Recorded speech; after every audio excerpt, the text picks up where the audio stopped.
माननीय मांझी जी एक अनुभवी नेता हैं, दलित समाज से आते हैं और एक लंबा उनका राजनीतिक करियर रहा है और बहुत सूझबूझ वाले लीडर हैं। तो मुझे लगता है कि उनकी कोशिश रहेगी कि बिहार के गाँव-गाँव तक इस उद्योग के माध्यम से लोगों को सशक्त किया जाए। मनरेगा, फूड सिक्योरिटी बिल, सूचना का अधिकार, शिक्षा का अधिकार, कांग्रेस पार्टी की अकेले की सरकार नहीं थी, लेकिन इच्छा शक्ति होनी चाहिए देश के माननीय प्रधानमंत्री जी का। कि इंदिरा आवास दिलवा दीजिए, क्योंकि उनको पता ही नहीं कि इंदिरा आवास मिलता कैसे। उनको यही पता है कि जो 30,000 रुपया देगा उसको इंदिरा आवास मिलेगा। 4 नंबर का एक क्वेश्चन होता है, आप ग्रेस मार्क्स कैसे देते हैं? इसका मतलब इसमें बहुत बड़ा घोटाला है और उन बच्चों के साथ ये नाइंसाफ़ी है जो ईमानदारी से अपने बलबूते तैयारी करते हैं। नमस्कार, आप देख रहे हैं न्यूज़ फॉर नेशन। मैं आपके साथ तबजीत सिंह। केंद्र में तीसरी बार एनडीए की सरकार बन गई, तो वहीं बात करें तो मोदी कैबिनेट के भी विस्तार हो गया और मंत्री जो मंडल है, विभाग भी बांट दिया गया है। और वहीं बात करें तो बिहार से जो 8 मंत्री बने थे उन्हें भी विभाग बांट दिया गया है। इस पर बात करने के लिए हमारे साथ हैं कांग्रेस के कद्दावर नेता हैं, विधायिका हैं प्रतिमा दास। कैसे देख रहे हैं मैम, जिस तरह से मोदी मंत्रिमंडल में जो मंत्रिमंडल विस्तार कर दिया गया, बांट दिया गया, कैसे देख रहे हैं? बिहार में कुछ काम हो पाएगा? पहले तो बिहार से जितने भी मंत्रिमंडल में शामिल हुए हैं, माननीय सदस्यों को मैं हार्दिक बधाई और शुभकामना देती हूँ। और जो भी काम करने वाले के लिए कोई भी मंत्रालय खराब और अच्छा नहीं होता है। रही बात बिहार की, तो मेरे ख्याल से जो मंत्रिमंडल मिला है उसमें बिहार में करने के लिए बहुत सी चीज़ें हैं। जैसे सूक्ष्म लघु मध्यम उद्योग है, तो बिहार बिल्कुल ग्रामीण क्षेत्रों से बन कर के बिहार बना हुआ है और विकास करना चाहें यदि माननीय मंत्री आदरणीय मांझी जी, और बिल्कुल वो समाज के पिछले पायदान से आते हैं, तो इस तरीके से ग्रामीण क्षेत्र की जो महिलाएं होती हैं, जो पिछड़े जो गरीब और दलित पिछड़े समाज से आती हैं और जो गरीब समाज की चाहे कोई भी महिला है, जो समूह बना कर के उनको ट्रेनिंग दिया जाता है, उसमें बिहार में बहुत ही अनियमितता है। उनको ट्रेनिंग नहीं दी जाती, एमएसएमई द्वारा कोई उस पे काम नहीं हो रहा है।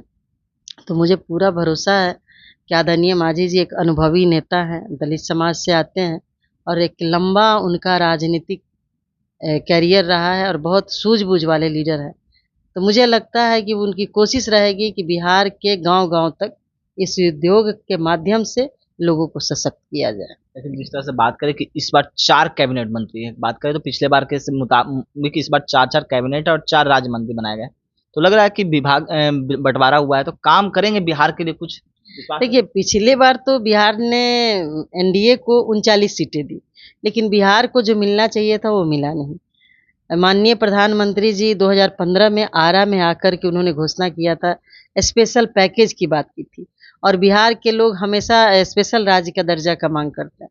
लेकिन उस पैकेज का भी क्या हुआ आप जानते हैं। 54 योजनाएं चली, लेकिन अभी तक वो धरातल पे नहीं आई हैं। बहुत सा योजना पेंडिंग है। 1.25 लाख करोड़ का उन्होंने घोषणा किया, मिला कुछ नहीं। दूसरी बात है पंचायती राज विभाग। पिछली बार पंचायती राज विभाग के माननीय मंत्री गिरिराज सिंह जी को मिला था, लेकिन पंचायतों में जाके देखिए, चाहे नल जल योजना हो, चाहे इंदिरा आवास प्रधानमंत्री आवास योजना हो, चाहे शौचालय हो, चाहे स्वच्छ भारत अभियान हो, उसका एकदम ज़मीन पे जो रिज़ल्ट आना चाहिए बिल्कुल ज़ीरो है। इस बार भी तो ललन सिंह के पास। देखिए, वही तो कह रहे हैं कि अब तो देखना ये है कि विभाग कोई खराब नहीं होता। विभाग तो ऐसा है कि बिहार के लिए बहुत ही अच्छा विभाग है। हम लोग ग्रामीण क्षेत्र बिहार जो है गाँव का शहर है, गाँव का राज्य है और वैसी परिस्थिति में जो विभाग मिला है, अब माननीय मंत्री कितना खड़ा उतरते हैं, ये तो देखने वाली बात है। लेकिन जिस तरह से बात करें कि इस बार मेजॉरिटी में नहीं है बीजेपी, एनडीए की सरकार इस बार बनी है, तो क्या लगता है काम कर पाएगी जदयू जिस तरह से बड़ी भूमिका में है? देखिए, करने वाले के लिए मेजॉरिटी या माइनॉरिटी की बात नहीं होती। हमारी भी सरकार इसके पहले यूपीए की सरकार अन्य दलों से मिलकर बना था। मनरेगा, फूड सिक्योरिटी बिल, सूचना का अधिकार, शिक्षा का अधिकार, कांग्रेस पार्टी की अकेले की सरकार नहीं थी, लेकिन इच्छा शक्ति होनी चाहिए देश के माननीय प्रधानमंत्री जी का।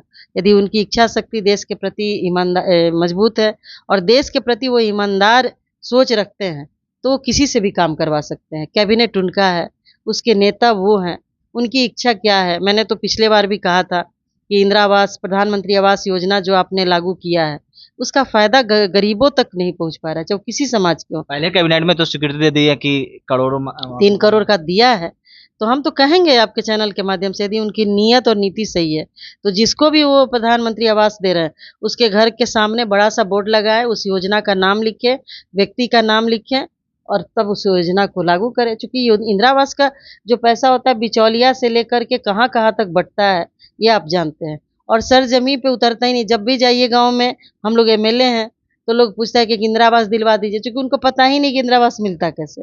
उनको यही पता है कि जो 30,000 रुपया देगा उसको इंदिरा आवास मिलेगा। तो मैं आपके चैनल के माध्यम से यही कहना चाहती हूँ कि इस पे रोक लगनी चाहिए और वो गरीब लोग जो इंदिरा आवास के उम्मीद में बैठे हुए हैं उनको मिलना चाहिए।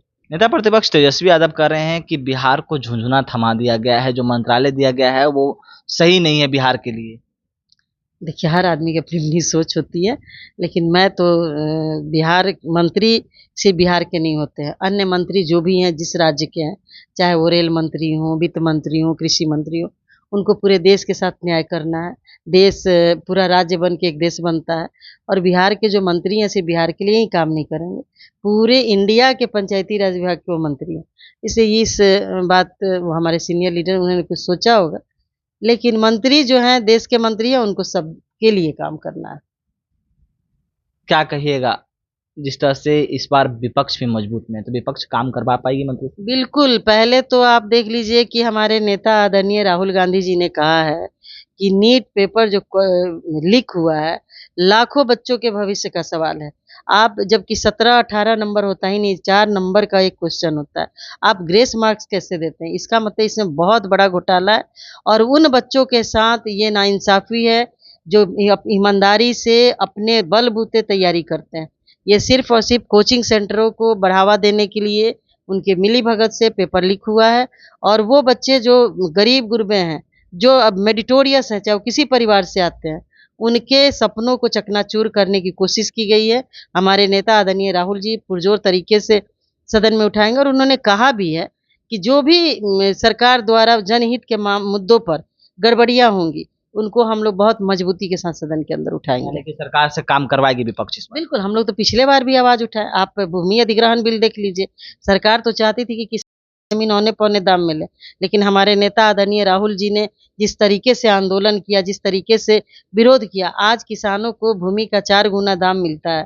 तो वो due to Rahul Gandhi ji, due to Congress party, ना कि अन्य किसी की वजह से। तो कांग्रेस पार्टी हमेशा से देश के लिए, देश की जनता के लिए और देश में रहने वाले लोगों की to Rahul Gandhi ji, due to Congress party, ना कि अन्य किसी की वजह से। तो कांग्रेस पार्टी हमेशा से देश के लिए, देश की जनता के लिए और देश में रहने वाले लोगों के हित की बात करती है, ना कि राजनीति करती है।